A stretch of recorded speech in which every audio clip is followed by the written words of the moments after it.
Hello again. We are the Omis, and this is our sixth Arduino project, the alarm.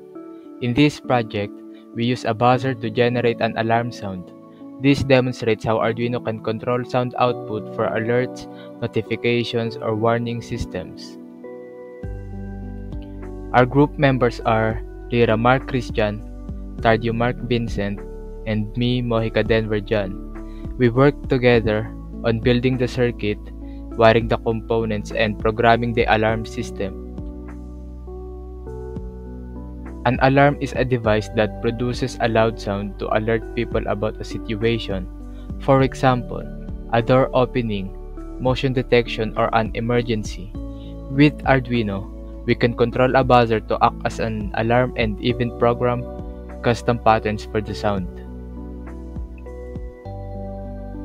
For this project, we use the following: Arduino Uno board, breadboard, active buzzer, 220 ohm resistor, jumper wires, and a USB cable for programming.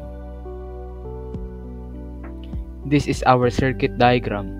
The buzzer is connected to pin 8 on the Arduino through a resistor. The other leg of the buzzer is connected to ground. This simple connection allows us to control when the buzzer is on or off. Our code turns the buzzer on and off in intervals, simulating an alarm sound.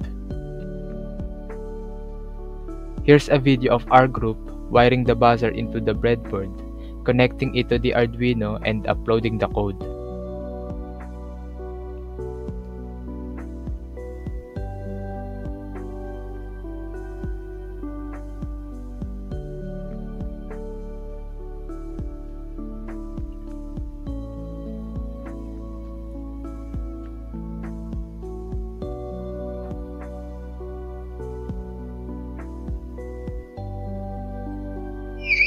And here's the output.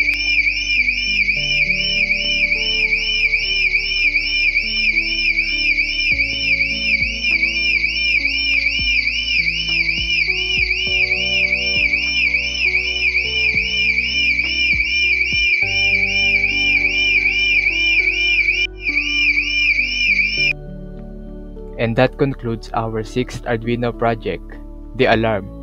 Thank you for listening and watching our demonstration.